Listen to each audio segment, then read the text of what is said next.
All right, OG anglers, welcome back to the video. Today we're at my home lake, Lake Travis, and we are fishing for one of the rarest species of bass on earth. It's only found in a limited area in central Texas. And let's see if we can get down to the bank and catch a few. It's the first actual cold front here It's the first actual cold front here and on my part of Texas anyway. 2 days ago the temps were in the 90s. Today the temps are in the 70s. North winds, high barometer, high sun. Might be tough, but who knows. Let's get down by the water, see if we can catch a fish. Catch you in a minute. Bam! Took a little time off, needed some air. I'm not built for this world, I'm better out there. Some people are built for the mountains, some people are built for the sea. Some people are built to have everything, but I'm not built for the world. The world's built for me. There's something in the air that reminds me that I'm in my head. Oh. We're hooked up with the first fish. Is it the target species? I don't know. I think it might be. If it is, it's a small one. Yep. Here we go. Target species. All right, guys, let's talk about this very small version of a Guadalupe bass. Now, they don't get that big. I think the world record is around 3 pounds or less, and it was caught out of this lake, Lake Travis. These fish are only found in the Colorado River Basin and the Guadalupe River Basin in central Texas. So if you're into rare species of bass, this is your guy. A Guadalupe bass. It's more along the lines of a spotted bass. We'll go over how to identify one after we let him go. So, beautiful fish. Thank you, sir. Woo, he's out of here. Good catch. All right.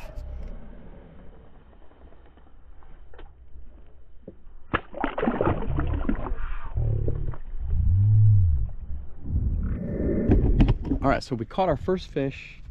Very small version of a Guadalupe bass. A good one is a pound. That one was probably 6 inches long, so a pound is about 14 inches.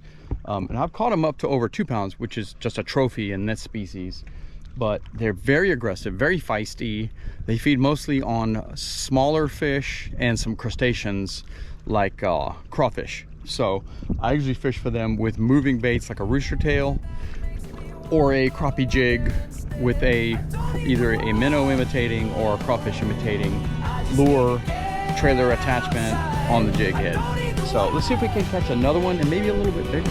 I just need to get outside. I don't need to walk. I just need to get outside. I don't need to walk. I just need to get outside. There's one. There's one.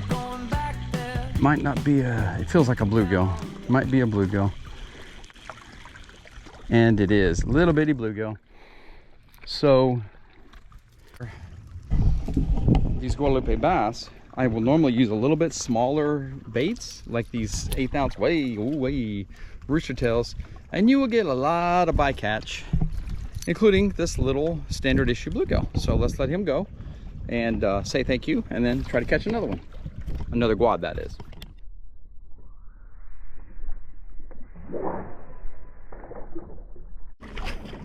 Huh, I just threw the end of my rod right off. Well, let's see if we can't get our lure back.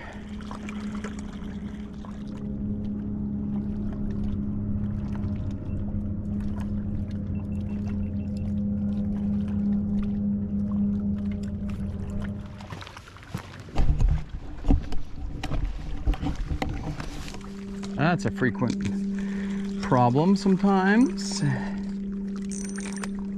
Well, that's that. Well,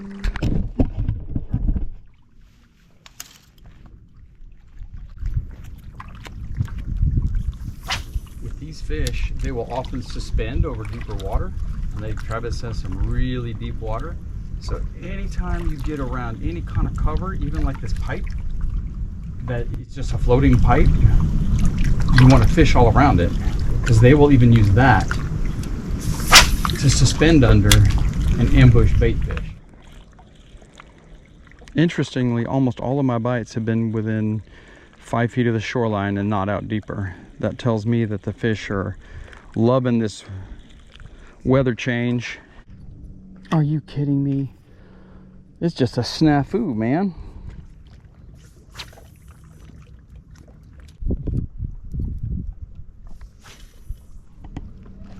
I'm not particularly opposed to falling in. I just don't want my gear to fall in and get lost or wet.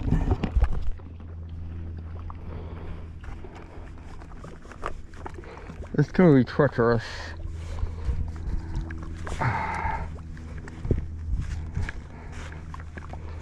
Whew. Okay. So with the retrieve we're using, we're giving the rod tip little twitches and we're varying the speed. In general, we're using a medium retrieve because I don't want the lure to run too close to the surface. I want it to drop down a little bit because this lake is just full of these ledges. Just like you see a ledge here above water, there's ledges just like that all the way down. And a lot of times these game fish will hang out right on a ledge. And so you want to let the lure at least get down near them and they can look up and see the lure going by and they'll just come up and nail it. Just like that last fish.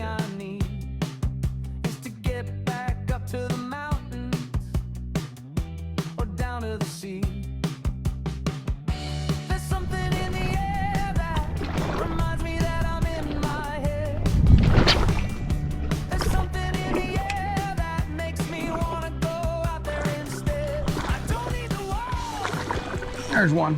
That feels like a better fish. I mean, it's not a, oh, I think it's the target species too. Get him out of here. It is perfect. Here we go. This is what we're after, right here. This is a, please tell me I'm recording. Yes, a really nice Guadalupe bass. Oh my gosh. This one's all of a pound. Look at this thing. That fish is all of a pound. Beautiful fish. And look, he just took that rooster tail. I'll explain the retrieve after we let this guy go because I vary my retrieve until we find what the fish are after. Perfect. 1/8 ounce rooster tail. Gorgeous fish. Look at this, guys. Look at this absolutely gorgeous fish. Beautiful pound and a quarter Guadalupe bass. He's about 13, 14 inches. This is a nice Guadalupe bass. Look at this gorgeous, I've said it several times, but I'm just in awe of the beauty of this fish. He's got a spot on his tail. He's got a little red spot, look, a little red spot on his side. But this is what we're after. The Guadalupe bass, and this is a good one. Not a trophy, but a very good one. I love it. We'll explain the retrieve and technique and tackle here in a moment. Let's let him go. There she goes. Gorgeous. So we're using a ultralight 7-foot rod, light action of course, 6-pound mono. I like to use a high quality barrel swivel and then about a 6 to 12 inch leader to my rooster tail. That cuts down a line twist, which helps your tackle just work better. A size 100 Daiwa reel. I actually got this in Malaysia, so let's see if we can catch one more. That was what we're after. That is exactly the fish we're after. That is a very nice quad. Golly, I'm excited now. We're gonna fish down to that boat dock and then it's time to go. So, man, I'm excited. Yes. There's a follower. Might be a big carp. There's a shadow in the water right in front at the end of my rod tip. Is that a big carp?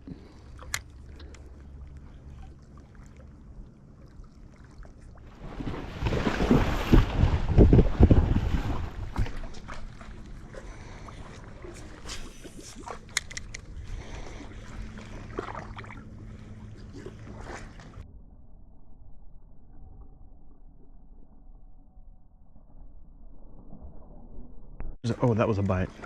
Right up underneath that, by that dock.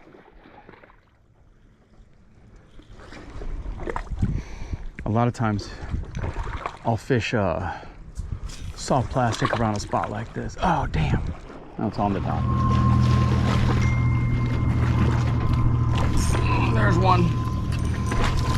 Yep, this is another target species. Ah! Making a mess of this. Another target species. This is a guad. He's a good one, but he's not the size of that last one. He's probably half a pound. But this is the second most popular bait to catch these on. He's just a little jig head with a little minnow imitating bait on the end of it. I don't even know the brand of this jig head or the bait. Just a little minnow imitator with a curly tail. Absolutely beautiful fish. I mean, look at the diamond pattern. That's one distinctive thing. And then the stripes, like in a smallmouth. The mouth is a little smaller than a largemouth. It doesn't go past the eye. You can see here. Tooth patch, one tooth patch in the middle. Perfect, gorgeous fish. Thank you. So that's the second bait and the fourth fish. Super simple. Rooster tails and just a little 1/8 ounce grub with a minnow imitator. Right in any little pocket, crevice. Let it sink for a few seconds. There's a fish. Oh man, he's hung on something. 100% hung on something. Man, I've lost more lures too.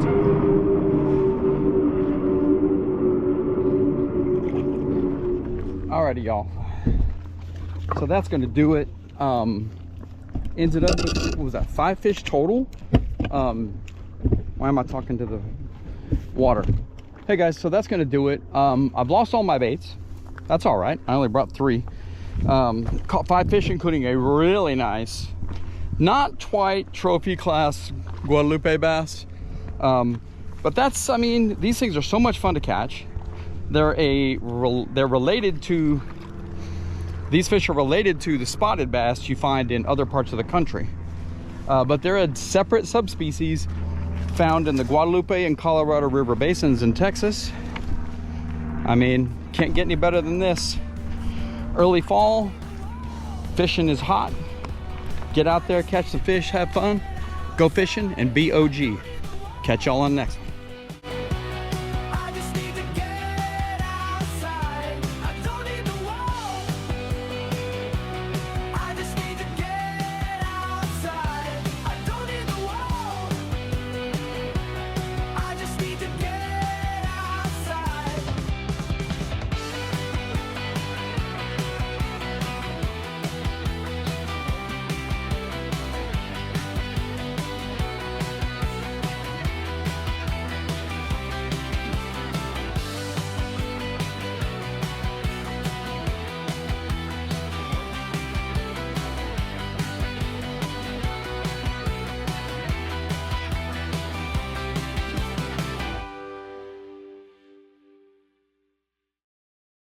Long